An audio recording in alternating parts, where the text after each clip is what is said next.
നമസ്കാരം. 140 ന്യൂസിലേക്ക് സ്വാഗതം.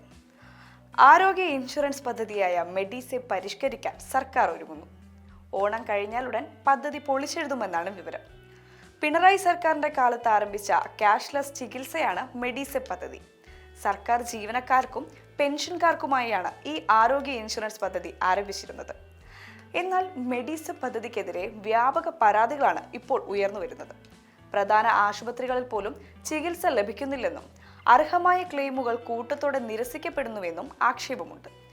ഇൻഷുറൻസ് കമ്പനിക്ക് മാത്രം ഗുണം ചെയ്യുന്ന രീതിയിലാണ് പദ്ധതി നടപ്പിലാക്കുന്നതെന്ന വിമർശനവും ഇപ്പോൾ ശക്തമാണ്. ഈ പ്രശ്നങ്ങൾ പരിഹരിക്കാനുള്ള നടപടികൾ ആരംഭിച്ചതായി ഉന്നത ഉദ്യോഗസ്ഥർ അറിയിച്ചിട്ടുണ്ട്. ഈ രീതി മാറ്റി പദ്ധതി സമഗ്രമായി പരിഷ്കരിക്കുമെന്നും ഓണം കഴിഞ്ഞാലുടൻ ഈ മാറ്റങ്ങൾ നടപ്പാക്കുമെന്നും അധികൃതർ വ്യക്തമാക്കി. മെഡിസേവ് പരിഷ്കരിക്കുമെന്ന പ്രഖ്യാപനം തിരഞ്ഞെടുപ്പ് പ്രകടന പത്രികയിലും ബജറ്റിലും UDF സർക്കാർ ഉൾപ്പെടുത്തിയിരുന്നു. ജീവനക്കാരിൽ നിന്നും പ്രീമിയം വാങ്ങിയിട്ടും ആവശ്യമായ ചികിത്സ ലഭിക്കുന്നില്ലെന്ന പരാതികൾ പരിശോധിക്കും. ഇൻഷുറൻസ് കമ്പനിക്ക് മാത്രം ഗുണം ചെയ്യുന്ന സാഹചര്യം അവസാനിപ്പിക്കുമെന്നും സർക്കാർ അറിയിച്ചിട്ടുണ്ട്. വിഷയത്തിൽ അടിയന്തര ഇടപെടൽ ഉണ്ടാകുമെന്നും ജീവനക്കാർക്ക് അർഹമായ എല്ലാ ആനുകൂല്യങ്ങളും ഉറപ്പാക്കുമെന്നും സർക്കാർ വ്യക്തമാക്കി. പദ്ധതി പുനഃക്രമീകരിക്കുന്നതിനായി ജീവനക്കാരുടെ സംഘടനകളുമായും ഇൻഷുറൻസ് കമ്പനിയുമായും പ്രത്യേക ചർച്ചകൾ നടത്തുമെന്ന് അധികൃതർ അറിയിച്ചിട്ടുണ്ട്. സർക്കാർ ജീവനക്കാർക്കും പെൻഷൻകാർക്കും ഇതൊരു ആശ്വാസ വാർത്തയാണ്. പദ്ധതിയുടെ നടത്തിപ്പ് കരാർ ഓറിയന്റൽ ഇൻഷുറൻസ് കമ്പനിക്കാണ്. തുടക്കത്തിൽ പ്രതിമാസ പ്രീമിയം 500 രൂപയായിരുന്നു. എന്നാൽ നിലവിൽ പ്രതിമാസ പ്രീമിയം 687 രൂപയാണ്. വാർഷിക പ്രീമിയം 8244 രൂപയും. പദ്ധതിയുടെ കാലാവധി 2028 ഡിസംബർ വരെയാണ്. 5 ലക്ഷം രൂപ വരെയാണ് ഇൻഷുറൻസ് പരിരക്ഷ. പദ്ധതിയുടെ രണ്ടാം ഘട്ടം ഈ വർഷം ജനുവരിയിലാണ് ആരംഭിച്ചത്.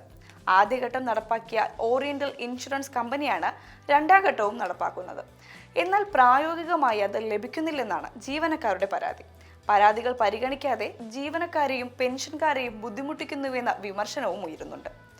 ജീവനക്കാർക്ക് ഉപകാരപ്രദമായി പദ്ധതി നടപ്പാക്കിയില്ലെങ്കിൽ കരാർ പിൻവലിക്കുമെന്ന് മുൻ ധനമന്ത്രി KN ബാലഗോപാൽ മുന്നറിയിപ്പ് നൽകിയിരുന്നു. ആ അവസരത്തിൽ പരാതികൾ പരിഹരിക്കുമെന്ന് ഇൻഷുറൻസ് കമ്പനി അന്ന് വാഗ്ദാനം നൽകിയിരുന്നുവെങ്കിലും പിന്നീട് അതേക്കുറിച്ച് ഒരു വിവരവും ഉണ്ടായിട്ടില്ല. മെഡിസേവ് പദ്ധതിയിൽ അംഗമാകാൻ വ്യക്തിഗത വിവരങ്ങൾ രജിസ്റ്റർ ചെയ്തിരിക്കണം. സർക്കാർ ജീവനക്കാർക്കും പെൻഷൻകാർക്കും അവരുടെ ആശ്രിതർക്കുമാണ് പദ്ധതിയുടെ ആനുകൂല്യം. മാതാപിതാക്കൾ ഇരുവരും അംഗങ്ങളാണെങ്കിൽ കുട്ടിയെ ഒരാളുടെ ആശ്രിതനായി മാത്രമേ ഉൾപ്പെടുത്താൻ കഴിയൂ.